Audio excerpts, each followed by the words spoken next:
voilà, c'est qu'ici, elle est déplacée. Alors, elle est déplacée parce que les vertèbres sont déplacées, mais parce que les muscles tendent ces vertèbres déplacées. Donc, non seulement il faut lutter contre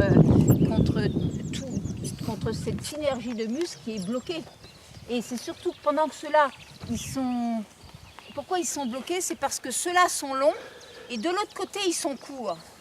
Donc, c'est la rigidité qui sont dans les vertèbres de ce côté-là qui entraîne qu'elle ne peut pas venir par là. Ouais, tu comprends?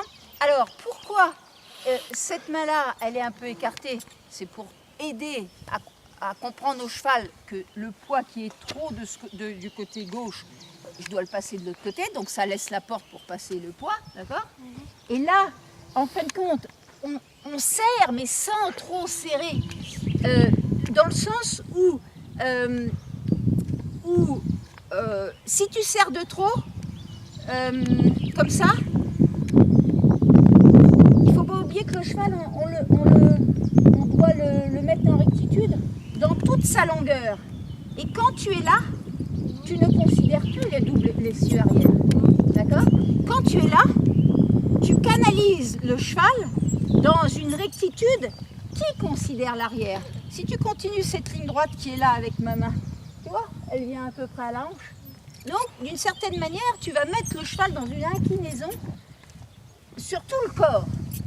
Si tu fais ça,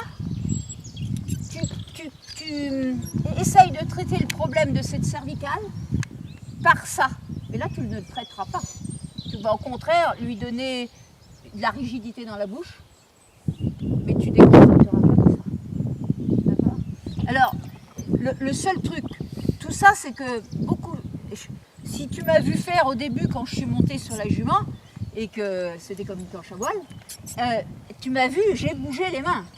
Hein? Je bougeais les jambes et je bougeais les mains. Parce qu'avec le temps, mais pour l'instant on est obligé de passer les étapes une à une, avec le temps, on met un coup de jambe et puis tout ça se passe en automatique.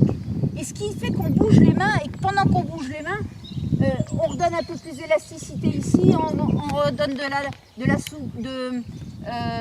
la souplesse de l'autre côté, etc., etc. Il y a tout un jeu de main qui fait que ça me permet d'y arriver plus vite que toi. Mais avant d'obtenir le jeu de main, il faut qu'on obtienne le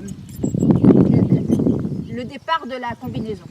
Donc, pour l'instant, tout ce que tu me fais, c'est très progressif et très bien.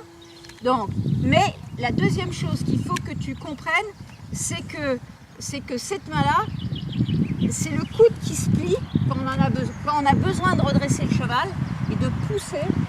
La fameuse reine d'appui, c'est pas une reine d'appui qui s'appuie, derrière ça s'appelle une reine indirecte, c'est une reine qui résiste avec la jambe qui pousse pour que l'énergie, tu la pousses dans le cadre.